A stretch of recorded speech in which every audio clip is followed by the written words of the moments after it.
Olá, tudo bom, gente? Bom dia. Me chamo Vinícius Canato, sou o tutor do grupo 9 da disciplina de Sistema de Informação e Data Literacy.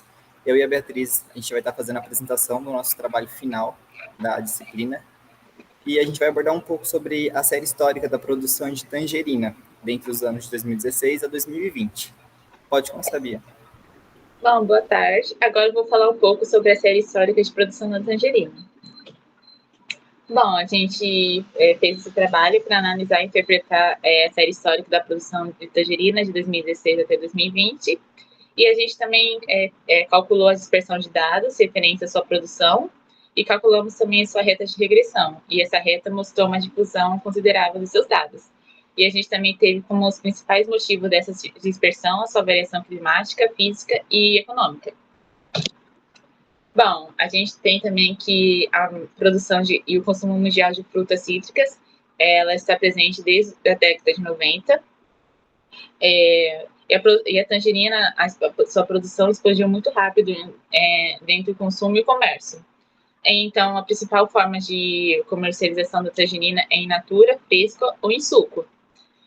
Também a tangerina também é o segundo maior importante grupo de frutas cítricas no mundo e também ocupa a maior faixa de adaptação climática e também tolera altas e baixas temperaturas. O Brasil é o quarto produtor mundial de tangerina no mundo e produz cerca de 50 mil hectares, que dá por volta de 800 mil toneladas por ano. A safra de tangerina no Brasil ocorre geralmente nos meses de maio e agosto, e as pesquisas também apontam que essa variedade tende a aumentar o período de colheita da fruta. Também, e com isso, a nossa área de assunto abordada é a agricultura, mais especificamente a série histórica de produção da tangerina no Brasil, entre 2016 até 2020. Como palavra-chave, a gente colocou o valor da produção, agricultura, agronegócio e produção de tangerina. E questão-chave, colocamos qual o comportamento de produção da tangerina nas regiões brasileiras entre 2016 até 2020. Bom, na metodologia, para a gente poder realizar esse trabalho, a gente utilizou sites como o IBGE para coletar os dados da tangerina em cada estado brasileiro, e também sites como o Google Acadêmico, onde utilizamos artigos que complementaram a nossa pesquisa. Então, depois que a gente levantou a questão-chave, a gente fez 2 gráficos sobre a produção de tangerinas em cada região brasileira de 2016 até 2020. O primeiro gráfico é sobre o valor de produção em intervalo de 10 anos, e o segundo gráfico mostra a área de colheita em um período maior. Então, após a gente ter feito esses 2 gráficos, foi possível calcular a reta de coeficiente de correlação, e também, desse modo, a gente conseguiu analisar os principais motivos da variação de produção de tangerina nas regiões brasileiras. Então, gente, desculpa, Bia, de te interromper. Tudo bem. A gente vai estar falando um pouco sobre os gráficos, como a Bia falou. Mais ou menos, a gente pegou períodos diferentes de análise. A gente pode ver que a regressão a linha de produção linear, no primeiro gráfico, ela tem um certo crescimento. Então, o valor da produção ele acaba acompanhando isso, como já foi previsto em nossos cálculos.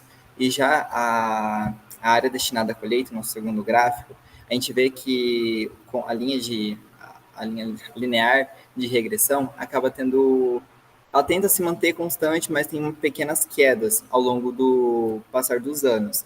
Então, dessa forma, a gente, por mais que tenha um pouco de alta, indo cerca de 2010 a 2011, mas a gente é como se fosse previsto que com esses dados, isso tende a diminuir. Então, por mais que tenha uma leve crescida, né, cerca de 2019 a 2020, provavelmente, futuramente, esses dados podem acabar diminuindo, já que a área destinada à colheita ela vai estar aumentando, diminuindo constantemente. Pode estar passando, Bia, por favor. Então, em relação à coleta dessas informações, a gente utilizou como base o IBGE, que é o Instituto Brasileiro de Geografia e Estatística, né? Esses dados, em relação à produção de tangerina, ele foi totalmente focado na produção nacional. Então, a gente pegou todos esses dados nas regiões, nos seus estados, e o IBGE, no caso, fez essa coleta dos produtores agropecuários de agricultura da tangerina em cada região dos anos de 2016 a 2020. E a partir daí a gente fez uma soma, né, para conseguir fazer esses dados em relação a nível nacional e não a estatal, como a gente conseguiu. Pode estar passando. Bom, por meio dessas interpretações de dados, a gente acaba tentando analisar quais estados de todo o território brasileiro acaba tendo a maior concentração de produção. Então, tipo, com todos esses dados, a gente consegue interpretar diversas outras coisas, além do foco, né, de produção nos estados, principalmente onde o clima acaba sendo propício para essa produção. E a gente também pode ver outras características que acabam favorecendo essa produção, principalmente fatores físicos e econômicos, dentre outros, mas que a gente não vai abordar tão a fundo agora. E também, a partir dos nossos gráficos que a gente conseguiu produzir, a gente consegue estar verificando os resultados que mais favorecem essa produção do fruto. E acabar relacionando com essas regiões também. Porque cada região, por fornecer dados, a gente consegue interpretar se é tão propício, se não é, se isso vai tender a melhorar futuramente ou não. Pode estar passando, Bia. Bom, em relação aos desdobramentos futuros, como eu falei, com os nossos cálculos desses dados, a gente consegue interpretar algumas coisas que podem ou não ocorrer futuramente.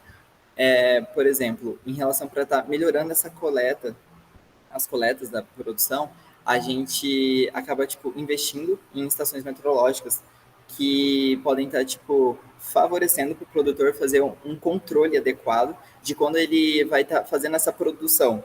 Em meses, por exemplo, que são mais favoráveis em questão das precipitações, né, a chuva, a temperatura, entre outros fatores climáticos que vão favorecer ou desfavorecer essa produção.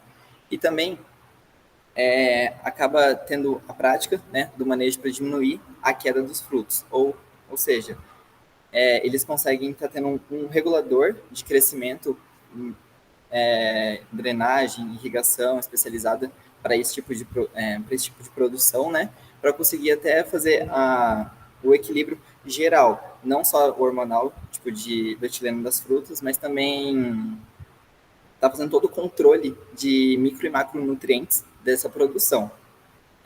Também, outro desdobramento futuro, é utilizar como referenciais dados comparativos de outros países.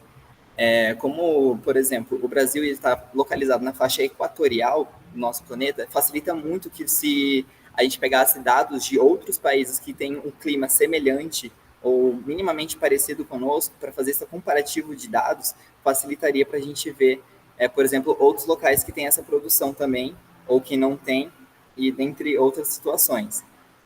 E a partir desse comparativo, até mesmo de nações que produzem a tangerina e estão fora da faixa equatorial ou fora de um padrão climático diferente do nosso, a gente pode observar quais fatores que eles possuem que podem favorecer essa produção que nós não temos e tentar instigar isso, a produção, de alguma maneira, sendo artificial ou não.